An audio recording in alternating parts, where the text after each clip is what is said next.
Good afternoon, everyone. Allison Skyberg here, Consolidated Planning Group. We are excited to be here with you today for this, I guess we call them lunch and learn.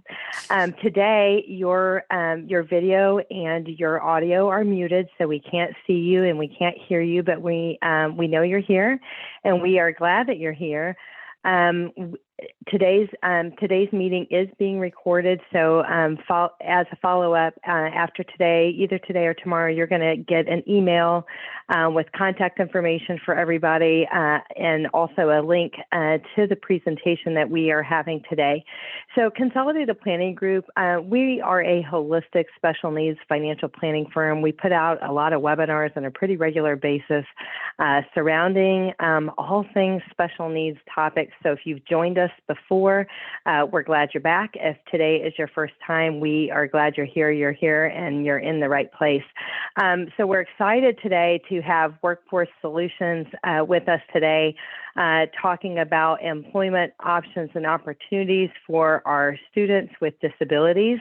And so having said that, I'm going to turn everything over to Anna Kluth with Workforce Solutions. We do ask that today, as we're going through the presentation, if you guys have questions, we want you to put those questions in the chat box. I'm going to be reading those questions out to Anna and both Crosby Brito. So we're glad to have them both here with us today. And Anna, thanks so much. I'm going to turn it over to you. All right. Thank you, Allison. Yes, I'm super happy to be here. And my name is Anna Kluth, and I am a Student HireAbility Navigator with Workforce Solutions. My primary role is to spread awareness and outreach to services that are provided by VR, called Pre-Employment Transition Services. But today we are here to talk about apprenticeships, registered apprenticeships, and then go over an employment tool that we're working on that we want to show everybody that matches abilities with different occupations. But a little bit about Workforce Solutions is we are the Gulf Coast Workforce Board. We cover 13 counties, so from all the way to Walker over to Chambers, Colorado County, and everything in between. Our main goal is to help employers meet their human services needs and also individual build careers. We have 28 career centers. I believe that number might be changing. So this map is actually, we have more offices than it shows. Who we serve individuals, help find a job, keep a job, get a better job. We do that through different resume trainings. We have employment counselors at our career offices that can help you with your resume, finding jobs, getting information on different careers. They're just there to support you. We also provide adult education and literacy instruction, excuse me. And for employers, we have some business consultants. They help fill jobs. They take labor market data, which we'll actually be looking at in just a little bit. And they develop talent pipelines, excuse me, my speech. And they can assist in different trainings for current workers or new workers. We also have HR seminars, I think every month is what it is, or every other week, excuse me, twice a month or once a month. But that is for employers to let them know about all of the different programs that we have at Workforce Solutions. And so we have a lot of questions in regards to apprenticeships from parents, from schools.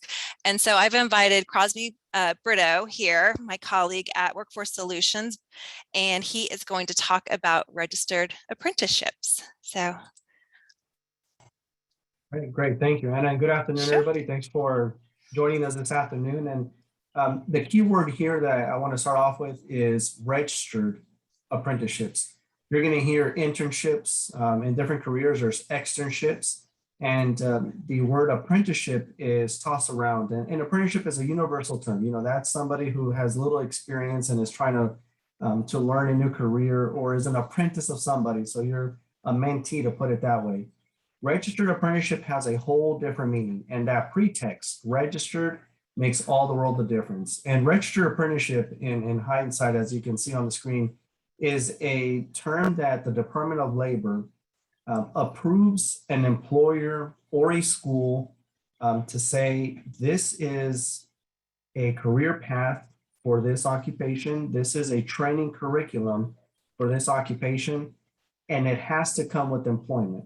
So if you know, if you can go back when we were in school, we were in college, or for a lot of college classes, there's credits, right, that you have to obtain in order for you to, get that associate's degree, that bachelor's degree, that master's degree. In a registered apprenticeship, it's hours that counts as credits, and every hour is actually the hour that you work. So it's a structured training system. The Department of Labor does very thorough vettings. An employer usually is the one who traditionally is seeking the registered apprenticeship, and it combines paid on-the-job training with a little bit of classroom instruction. And that would mean that the apprentice is working. They're an employee in that field, and it could be a nurse aide, and we'll talk about examples later, but it could be an electrician, it could be an engineer, it could be a crane operator. And instead of being in a classroom for 2, 3, 4 years learning this craft, the hours that you would spend in a classroom, you're actually spending on a job site as an employee for an employer. And there is classroom training, obviously, because there always has to be fundamentals that have to be taught and tests to test your knowledge. But the key term here, when it has to do with registered apprenticeship, means that you are an employee and every hour that you're working is counting towards your credit. So unlike the traditional degrees where you're in a classroom and you have to pay for the tuition, you have to go to school, a registered apprenticeship means, again, that you are an employee. You're learning as you're earning. So you're getting paid, and without you realizing it really, or if you realize it, is that you're getting paid for the hours that you're actually investing into your degree, into your future. So apprenticeship programs have a structured curriculum, and the minimum amount of classroom hours is 144. When you divide that during a week, during a year, that's really not much time that you invest in a classroom, which means that you are getting paid. And that's sometimes 2,000 hours of learning that you do. And again, you're an employee, you are hired by the company. And a lot of this exists because employers are not getting the amount of volume of applicants from schools or from colleges, or sometimes the curricula from colleges or schools doesn't match the industry of today. And that's nothing wrong against schools. It takes a lot for them to update curricula. But if you're an employer and you need 100 people at the end of the year and your community college is only providing you with 5 or 10, then you would have to take matters into your own hands. And that's where you reach out to the Department of Labor and say, I want to be my own trainer. I want to develop my own curriculum. And on the next slide, we'll be able to see why this exists. So who pays for this? Well, you're an employee. So just like traditional employees, regular employees get paid to do work, for some of us, it's kind of like, hey, wait a minute. You mean I've been getting paid and I've been doing this job for 5 or 10 years, but I haven't got a degree for that? And yeah, that's how it goes. Registered apprenticeships are not available everywhere. Not all employers do it, but for those who do, you're getting paid to be an employee, but you're also getting paid because every hour that you're working is contributing towards your degree and towards your certification. So all this is possible because the employer or the apprenticeship sponsor, and by sponsor, I mean sometimes some colleges have traditional programs and then they have registered apprenticeship programs because employers are paying the school to provide this training to their employees. But it's all possible because the Department of Labor, who also oversees all training aspects and education aspects of our nation, says, you know what, it's unfair for employers to have to wait for someone to enroll in school to graduate at that pace when they could be training and developing the workforce of tomorrow. So who pays for this? The employer does, because again, at the end of the day, they are employees. Now, here are examples of registered apprenticeship. These are just some examples, so we didn't clutter up the slide. Registered apprenticeship is nothing new. It's been in existence for hundreds of years. You've probably heard of unions and Teamsters. You've probably heard of foremen and you've heard of journeymen. Those are terms that are traditionally used in the construction sector. So about 100 years ago, 120 years ago, the unions that were in construction, iron workers, electricians, plumbers, they realized that they needed hundreds of people in these crafts in order for, to meet the demands of the public. So unions began to train employees from the bottom up, and they became, and I use the word christened, by the Department of Labor to say, you know what, you may not be a college, you may not be a university, but you have all the qualifications, you have everything that you need for you to train people and to make them experts. So you are going to be classified as a registered apprenticeship. And that means that they were able to train their own people without ever charging them anything. Basically, it's let me show you as you go. And as the years went on, it developed into something more structured where you got a degree, you got a certification, it was nationally recognized, it gets put into a database where people can verify that you are an expert in that field. So the examples that you see on the screen, we mixed them. We wanted to make sure that we showed that this is not just construction based, although it started off in the construction industry. The US and especially Texas has made sure that it's a diverse amount of different occupations. And you will see child care development, you'll see psychiatric nurses, things in the medical field, nurse assistants, pharmacy technicians. There's also IT, chemical operators, equipment repairers. So you may think of yourself, these are high level occupations, and they are. So you don't go in there being a psychiatric nurse, but you get hired as a psychiatric nurse apprentice. As the hours go on, as you meet certain milestones, then you get put out into the field. But how neat would it be for an 18, 19-year-old to begin their career as a chemical operator, as an IT generalist, being their very first job without ever having to step a foot in college? That's how registered apprenticeship works. Just in Harris County alone, there are over 360 registered apprenticeships. That means that there's 360 different type of occupations aside from the ones listed on the screen. That's just Harris County. We serve 13 counties, as Ann mentioned earlier in the call. And the possibilities are endless, and there's a lot of career paths for registered apprenticeships. So takeaways.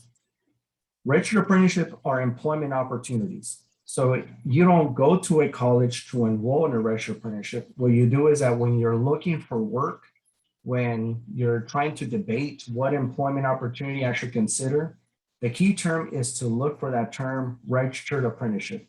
You start off as an apprentice. Again, you start off entry level. That doesn't mean that you get paid low wages. That just means that you're not going to be starting off as a doctor on day one. You're going to work your way up without having to pay any of that education, because according to the Department of Labor, it is a crime to charge for registered apprenticeship. That means that the employer is training you for free. And not only are they training you for free, they are paying you because you're an employee. So you're doing tasks that may not be of a psychiatric nurse yet, but you're working your way up there to learn the basics so you could eventually get your degree and then have that title and those duties. So this is not an internship. It is not an internship. It is not an apprenticeship. It is a registered apprenticeship. And those are the key terms to look for.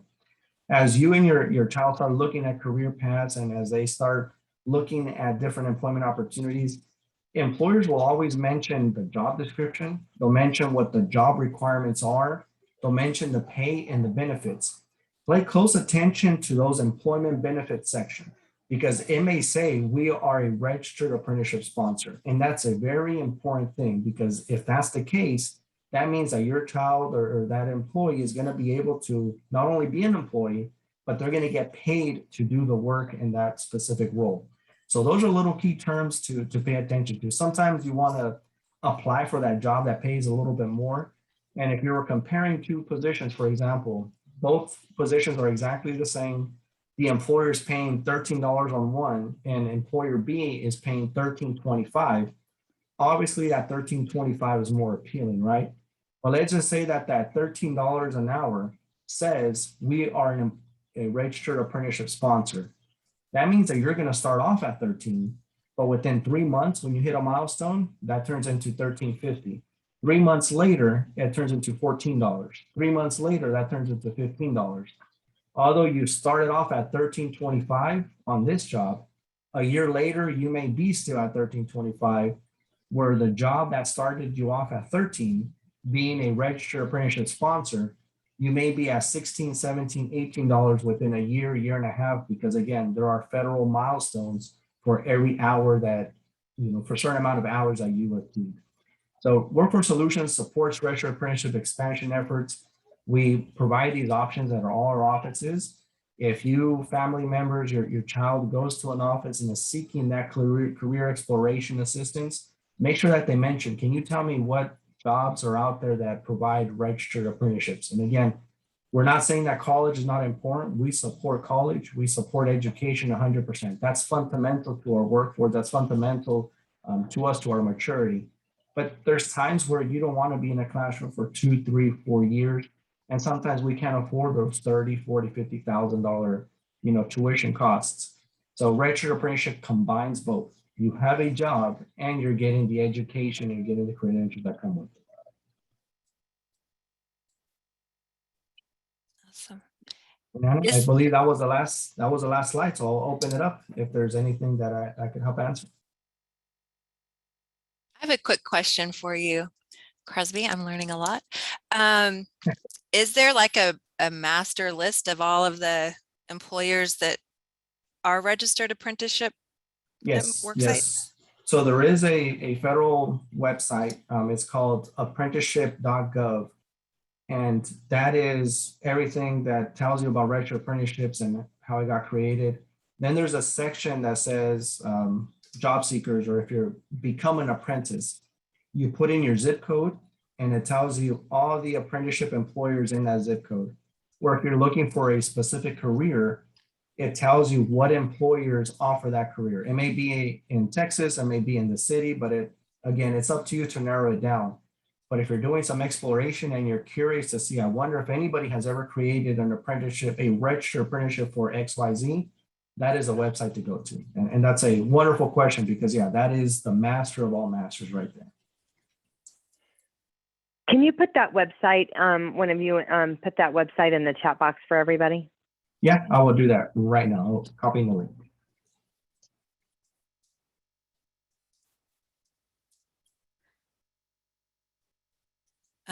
So I'm looking in the chat box real quick and there's a question. Hey, Tawana, are most located in big cities or are they available in rural areas as well? All over. Registered apprenticeship, again, is employer centric. So it's where the employer demand is. You'd be surprised that actually rural areas may even have more registered apprenticeship because there may not be a lot of colleges in that rural area, or it may be where that rural area is not something where college is advocated for, depending, on the type of area. So there's really no geographic limitations or data to show one or the other because it's all based on the employer. If the employer is looking for auto mechanics and their community college has a very small auto mechanic type of course and it's not producing students, well, guess what? The employer is desperate. They have to train their own. And it's not just about training, it's about having certifications, right? There's some jobs where you can't do it by law if you don't have certain education. So employers take matters into their own hands. That's a great question. And really it varies. It could be in small places and large areas. We have another question that says, my child really wants to try 2-year community college. Let me see here. I lost it there. Wow. Okay, sorry. They want to try 2-year community college first. Would a registered apprenticeship still be an option if after that we decide to go this route? And then to piggyback on that question, is a registered apprenticeship, could that go alongside somebody going to school part-time or full-time? Yes. I'll start off with the first question. Credits at a college will be transferable as long as it's relevant to that registered apprenticeship career. So if you went to school for a year or two and you thought, and you came to realization, you know what, maybe this career path is not exactly what I want, but as long as that training is relevant or connected, an employer can accept and the Department of Labor will accept that those hours that you've already invested in college and transfer them to, so you're not starting from scratch. So that they do intertwine and they can be connected as long as it makes sense. Now, if you want to be a nurse and you're in college to be an electrician, you can see how both of those will not be an exact fit, but as long as they're related to some extent, that experience is transferable and is respected. On the other side of the token, you can register apprenticeships are not just for full-time, but you are an employee. So that's an important takeaway that, again, when you're searching for registered apprenticeship, you're searching for those opportunities when you're searching for work. Some employers will offer part-time opportunities. Some employers will be full-time. So that is a question that really you want to have a conversation with the employer to say, I can only work part-time hours. Can I still be part of your apprenticeship? And that's up to the employer to dictate. The Department of Labor has no limits and has no connection to determine that. So speaking of no limits, is there a limit on age? We have someone that said that their child became disabled at 36 years of age. Is there a certain age that's cut off for these registered apprenticeships? No. Again, this is all employer centric. So depending on the occupation, we've had a lot of actually employers who wanted applicants after retiring from a certain career. Some employers have created registered apprenticeships. So workers from an occupation that maybe they can't physically perform any longer can now dive into and become professionals in different fields. So this is all employer based. This is not regulated when it comes to those requirements by the Department of Labor. The Department of Labor vets the training, they vet the career, they make sure that that milestones are met, raises are given, but it's the employer who decides the requirements, and that will not be a disqualification at all. So just to confirm, there's a such thing as an apprenticeship, and what we're talking about is registered apprenticeships. And the difference, if I'm understanding correctly, is that the registered apprenticeships go through the Department of Labor and have like requirements to qualify as a registered apprenticeship. Correct. So if I'm an employer, again, that scenario where I need to have the ability to train my own workforce, get them credentialed and get them licensed, I contact my Department of Labor representative, which we have, and we work closely here at the Workforce Board. They go over the occupation, the industry, they create a curriculum. So it's almost like that employer becomes a college temporarily, right? Well, they create a curriculum to say, this is what they need to learn the first 3 months, and then I'm going to give them a raise. And then they need to learn this the next 3 months. Once they hit X amount of hours, we're going to give them this credential or this degree. Then they continue on to the next step. So the employer needs to verify that they're able to train, that they know what they're training them on, that they have the capability to train. And if they don't do it themselves, and they demonstrate that I'm working with this college and they're going to train them for me when it has to do with classroom stuff, when it has to do with job stuff, who better to train you than the actual people who do that work, right? Again, nothing against colleges. It doesn't mean that you can't learn that classroom, but if you're going to be an electrician, it's cool for you to work on that stuff. So what you said is exactly correct. It's the employer who applies and consults with the Department of Labor to develop a curriculum, to develop a training regime for that 1 year, 2 year, or 3 year program, whatever it takes. And a lot of people don't know, but a lot of occupations require X amount of training for that business to be able to perform. A mechanic cannot just work on your car. They have to go through strenuous state exams. To be a nurse, you have to go through state exams. To be a lawyer, you have to be approved by a board. So employers have to follow that same regime. The difference being is that they're going to pay you because you're going to be their employee. So basically, Crosby, if I'm a parent trying to help my student with a disability, we need to set our sights and focus on a registered apprenticeship as opposed to other types of apprenticeship, in your opinion? Yes, it is always being informed and reading the full job description. The pay is always one thing that we focus on. And okay, can I do this type of work? How much am I getting paid for it? But sometimes we ignore the employer benefit or the employer mission statement. And that's where employers will put, we provide registered apprenticeships. And in other words, that means we're going to give you free college training ourselves. That's powerful. That's meaningful. That means that you're going to school while you're working without having to go to school, then go to work. You're doing both at once at the same time. So registered apprenticeship is something that, again, although has been in existence for hundreds of years, outside of the union, very few people understood what that really meant. Makes sense for sure.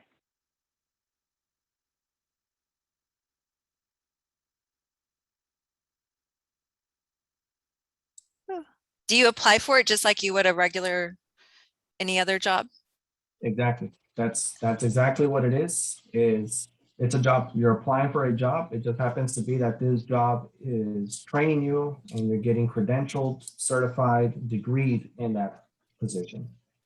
Awesome. All righty. Thank you so much, Crosby, for partnering today. And we can use some of that information as we are moving forward. So I've been working on a disability employment tool. We'll have to come up with a different name for it. But I asked our economist at Houston-Galveston Area Council for information on people with disabilities, and he was able to share a lot of information for me. So it was very confusing and trying to figure out how to organize it so that it doesn't scare everyone away and we can actually utilize this data that is out there. And what it is labor market information. It's ranking 52 different abilities levels, and coordinating those to each occupation. And so we have over 800 occupations that were given to us on this list. And that's a total of 41,000 pieces of information. But what we are going to see is we're going to see it's broken down into education level. It has the definition of each occupation, and it also has the definition of the abilities. And so this is a screenshot of one page, and we'll go to the actual Google Drive also, so you can see it live. And this is going to be available for everybody, but also know it's a work in progress. And I would love feedback. If you're seeing something that isn't user friendly, please let me know, or let Allison know, and she can let me know. I've been working with Allison and Meredith, helping me try to figure out the best way to present this. So in that vein, Anna, so is it okay? We're going to, with Anna's permission, we were going to attach this tool. It's a pretty massive tool, but it's pretty exciting. It's something that you can kind of sit down and look through as a parent, or also, you know, collab with your child too, that's kind of thinking about some employment options. There's so much information on here. So it's okay if we share this spreadsheet with everybody this afternoon when we send the email out? Yes, absolutely. Okay, wonderful. Thank you for that. You're welcome. And then, yeah, going into, you could, once you find maybe a type of occupation, then you can coordinate that. If you went onto the apprentice website and found registered apprenticeships that coordinate with the preference of your job choice. But when you click on the Google, this is the screen that you will get. And on the bottom here is where we have all of the tabs divided by education level. So non-graduate, high school or GED, certification, associate's degree, bachelor degree, master's, and a doctorate degree. And these are 1, 2, 3, 4, 5, 6 of the 52 abilities that we can see on this page. Each job does have what the entry-level wages are for that occupation as well. And all this information is from our 13 counties. So just remember that this comes from all 13 counties. And yes. Why do we need this tool? Because people with disabilities only represent 20% of the labor market. And there's a lot of other data that shows how many people with disabilities are not working, but are capable and want to work. This tool is used to show that there is a job or career path for all people. And it's used to use the data to match with jobs that match the individual skill sets. And also to find out if somebody might not have a certain skill set, looking at this and able to sort it out so that you're not looking at those types of careers. And note that there's going to be a lot of alternatives. And we're using the data to find a work environment that is conducive for the individual. We all know that is very important. If it's a work environment that's fast-paced and loud, we want to make sure that that person's going to be comfortable in that job setting. And where it is, It's on Google Drive. Anna, I just wanted to talk about that. What Yes. what you were just saying about that comfort level of the job setting, and for families that their kids haven't worked yet, that's. I guess I would say that when my kids hadn't worked yet, I guess I didn't really think about it. Like, it's just a job. It's just a restaurant. It's just a store. It's just a something, I guess maybe is some of the things that I was thinking. But this is very, very true, with kids that have sensory issues, kids that may have mental health things, anxiety, depression, other things like that. Some of these environments that are like super fast paced are very anxiety provoking, or very, I just had never really thought about it. But when one of my kids did go to work, those issues surfaced. And so we were kind of able to back up and say, okay, what environment? I just didn't even think that would even matter. It was just like a matter of getting a job. So I'm glad you brought that up. It's very, very important. Yeah. And we have, we're doing a job coach pilot at Workforce Solutions, where a similar situation where we had an individual where we thought was going to be a good match, and he liked it. It was office work. But it ended up being too many tasks at the same time. And so it was confusing for the employer. He was very confused as well. And so then we had a conversation, and now he's working in a different environment and doing well and able to communicate with his employer and his coworkers. So definitely it's important, because the more comfortable you are at work, the better you're going to produce or be successful at work. And this is going to be true too for our kids that might have processing speed delays or working memory issues. Those are all things, and this is where that tool is going to come in handy.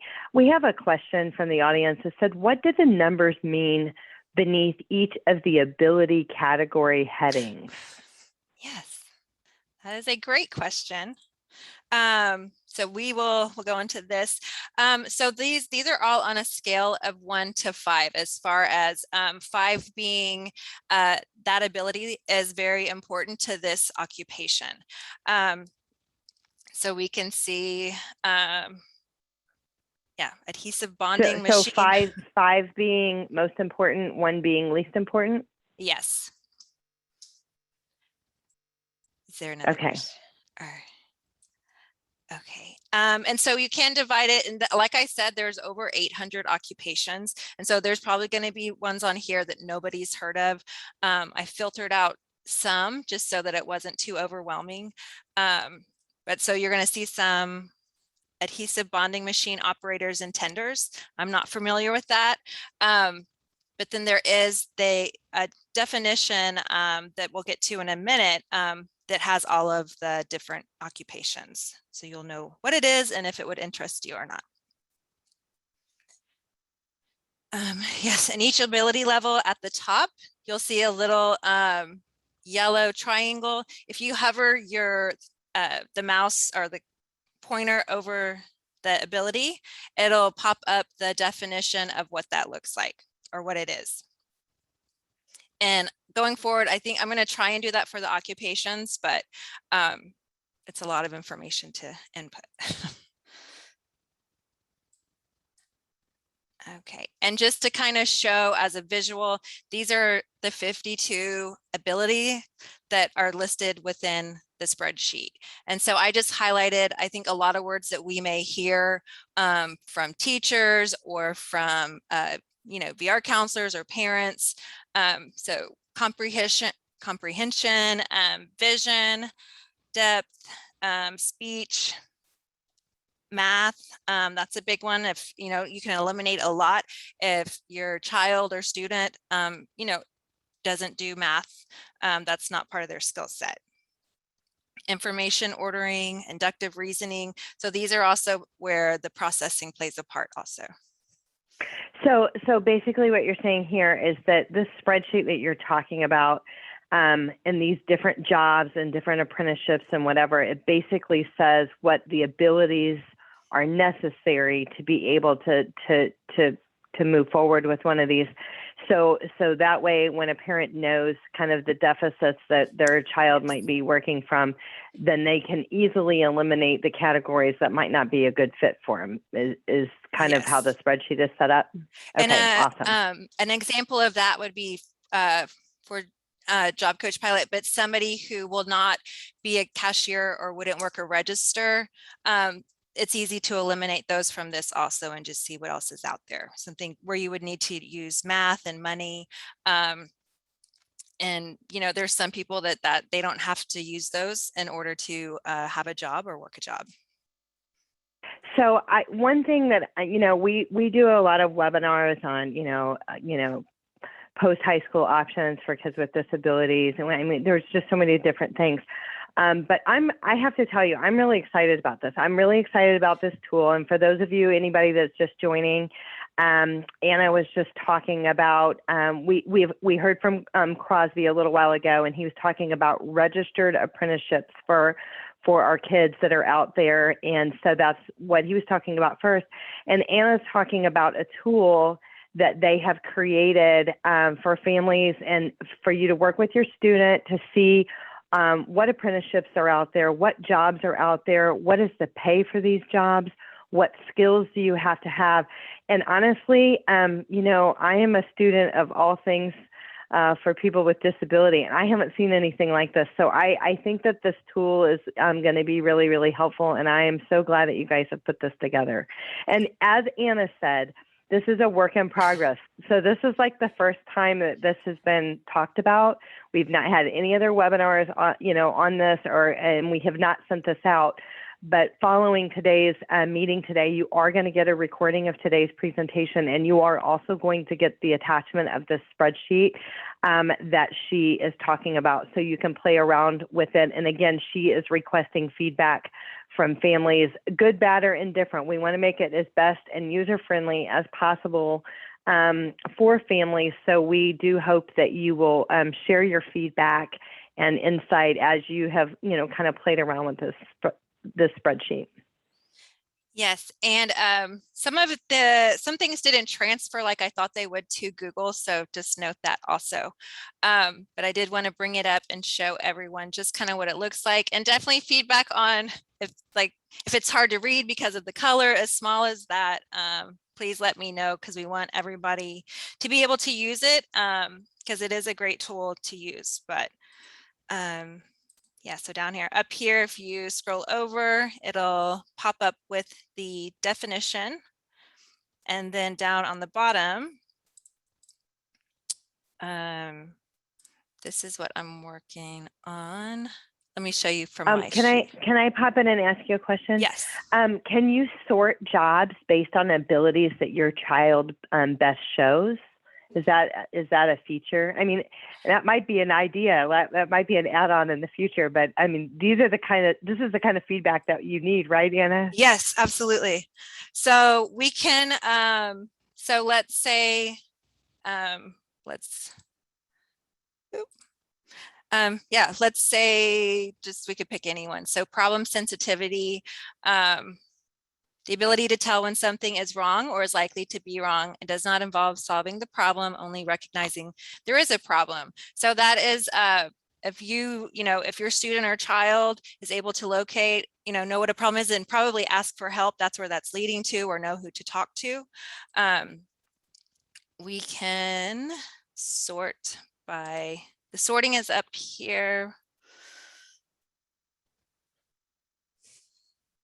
Where is it? We should be able to sort it by number. That's something I'll work on, but it does work on my other spreadsheet. so I can show you, and then hopefully I can fix it rather quickly.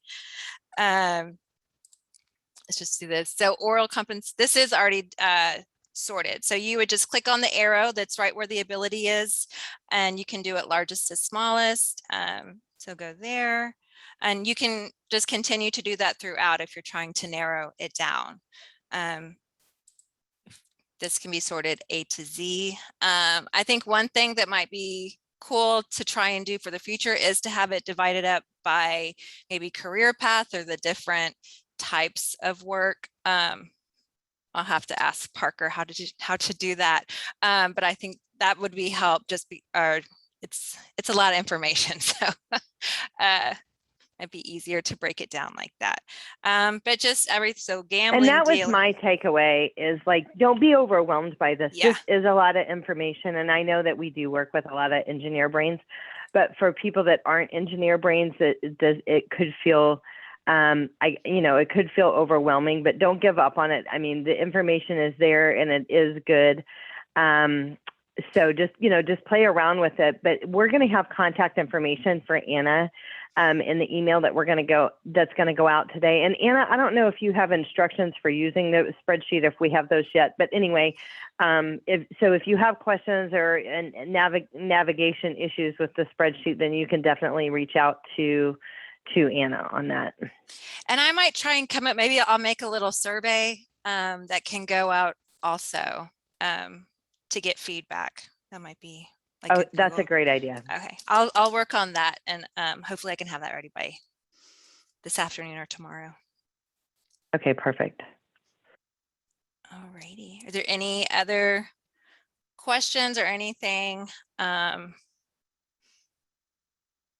know it's a lot of information, but I think I see some people from couple of my sister navigators. I would think so. Every board should have this information, and it comes just in one single spreadsheet with everything all together. But it is accessible to everybody. I think, they have to provide this information. So, all righty. Any questions? So I'm just looking at the chat box. Not right now. Someone did say that they've had a problem in the past engaging with VR. And today we're with Workforce Solutions, and there's confusion always. Every single webinar we have between Workforce Solutions and Workforce Commission, Texas, when it comes to VR. And then some people have their kids in summer Earn and Learn or pre-ETS or whatever. And so also, if there's anybody I know, Tawana, you're out there, but if a person has been having issues connecting with getting their child, involved with VR or whatever our Texas Workforce Solutions, does somebody want to put in the chat box? I have Marilyn Gilbreth's contact information, and Marilyn Gilbreth is the community liaison. I'm going to put this out there for everybody. She is the community liaison for VR for the Houston area. But if you're not in the Houston area, I know we've got people all across the state. She can get you in contact with the right one. And then there is a VR locator. Do you know about that, Anna? Can you give them some help? Because we got some people that has had some issues. So, yeah. And then someone said, VR, what is VR? Vocational Rehab Services. So basically, our kids with disabilities that have an impediment to employment, they have vocational rehab services that they provide training. They do testing and assessments and other things to find out what those deficits are. And then there's all kinds of training and resources. There could be job coaches. There could be, job placements. But basically, if your kid's between the ages of 14 and 22, you should consider looking at VR, because there are, definitely services available for our kids to help get them closer to center for gainful employment, basically. And let me show you, there is something fairly new where you can do a self-referral.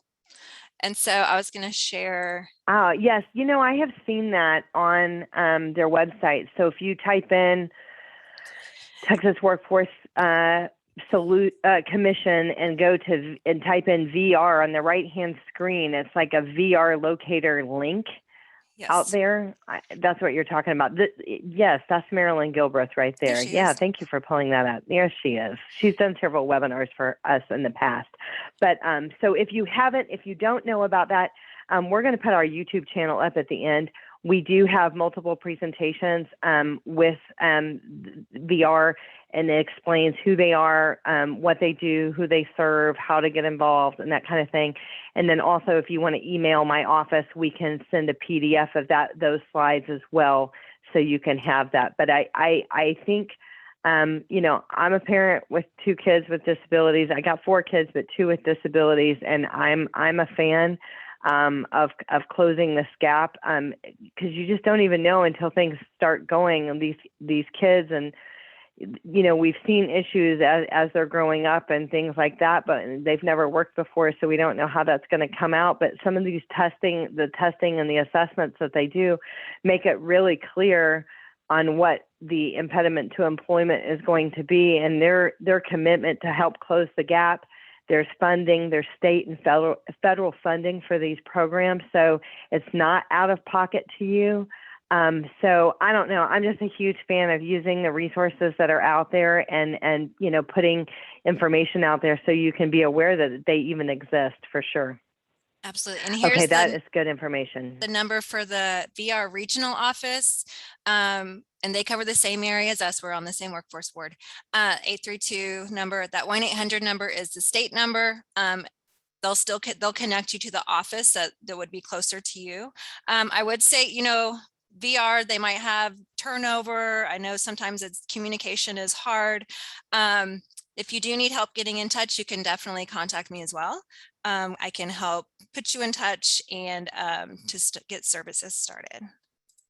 And Tawana put the Central Texas number in the chat box as well for everybody to see. All righty. And that's really, I just wanted to share the tool, explain it. I hope you guys will use it and let me know what works for you, what you would like to see on it also. Like I said, I'm pretty excited about this tool. I haven't seen anything like it, so I'm glad that you and your team have worked on this and put this together. I really think that it is going to help families. I have a big vision.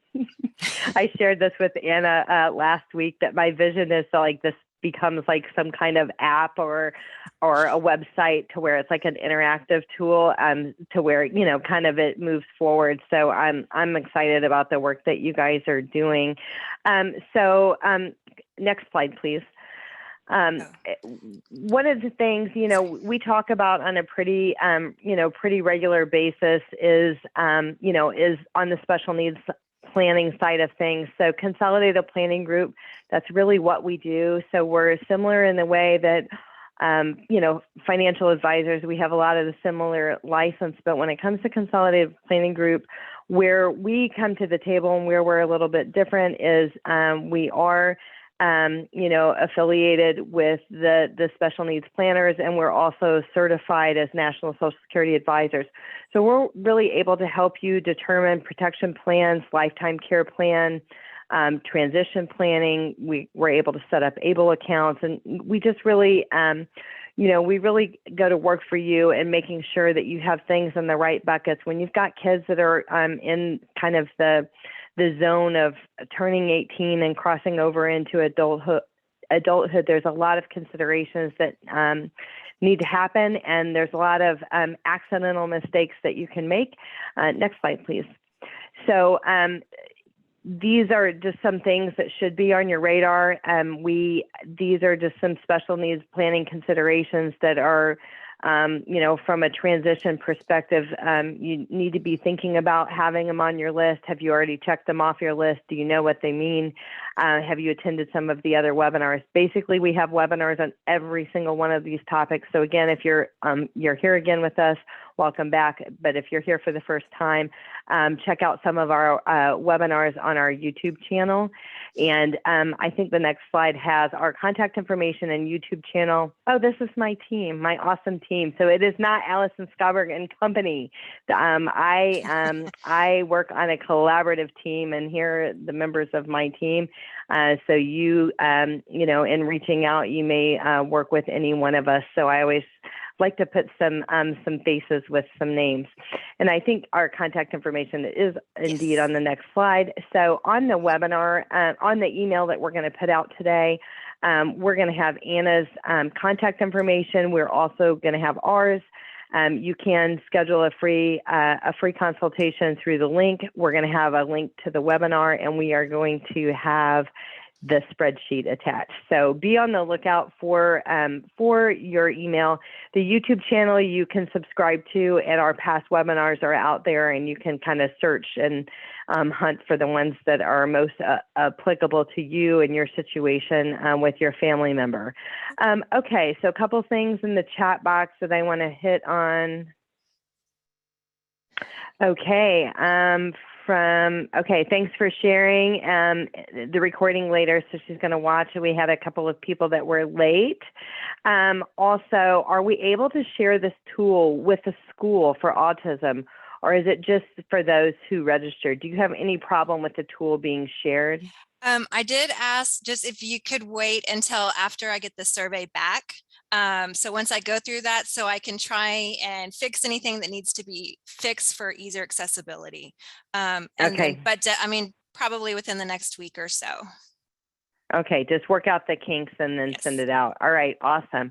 Well, Anna and Crosby both, thank you so much for being with us today. And I'm sure we'll do this webinar again as we, work the kinks out of the tool and kind of have some best practices going forward. Then we'll probably kind of vet this topic again. But so the takeaways today are the tool is awesome. So check it out. It could really help you in kind of considering what options that there might be out there for your child. And then the other thing that I learned, I love that I get to learn new stuff every week. It's so exciting to me.